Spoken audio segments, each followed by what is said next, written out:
Doha ಕತಾರ್ನಲ್ಲಿರುವ Tulu Koota Qatar 2021ನೇ ಸಾಲಿನ ವಿಶ್ವ ಪರಿಸರ ದಿನಾಚರಣೆಯನ್ನ ಅಧ್ಯಕ್ಷೆ ಶ್ರೀಮತಿ ಚೈತಾಲಿ ಉದಯ್ ಶೆಟ್ಟಿಯವರ ನೇತೃತ್ವದಲ್ಲಿ ಕೋವಿಡ್ ನಿಯಮಾವಳಿಗಳನ್ನು ಪಾಲಿಸಿಕೊಂಡು ಬಹಳ ವಿಭಿನ್ನ ರೀತಿಯಲ್ಲಿ ಆಚರಿಸಿದರು.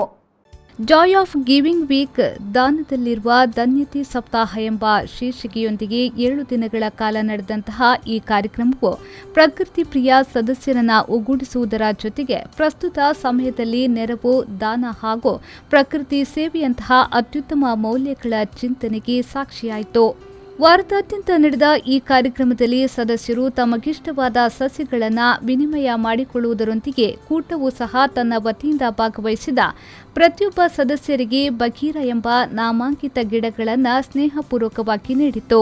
ಸಸಿಗಳನ್ನು ವಿನಿಮಯದ ಸಂದರ್ಭದಲ್ಲಿ ಪ್ರತಿ ಸದಸ್ಯರಿಗೂ ತಾವು ಬಯಸಿದ ಗಿಡಗಳನ್ನು ನೀಡುವಲ್ಲಿ ಕೂಟದ ಸಮಿತಿಯು ಮಾಡಿದಂತಹ ಯಶಸ್ವಿ ಪ್ರಯತ್ನವು ಭಾಗವಹಿಸಿದ ಪ್ರತಿಯೊಬ್ಬ ಸದಸ್ಯನ ಸಂತೋಷವನ್ನ ಹಾಗೂ ಉತ್ಸಾಹವನ್ನ ಇಮ್ಮಡಿಗೊಳಿಸಿತು.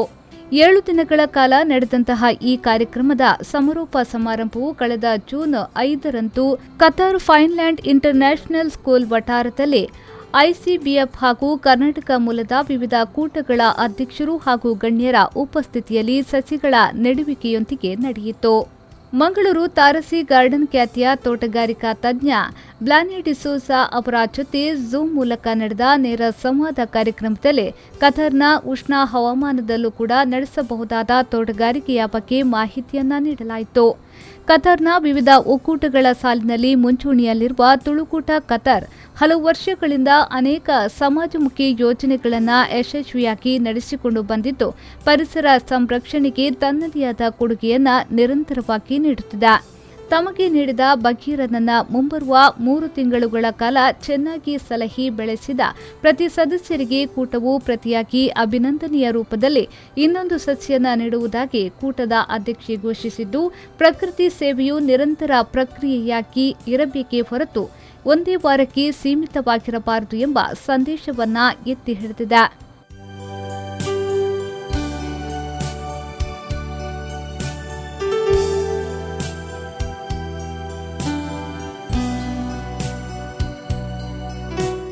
ನಿತೇಶ್ ದೊಡ್ಡಣ್ಣಗುಡ್ಡೆ, ವಿ4 ನ್ಯೂಸ್, ದೋಹಾ, ಕತಾರ್.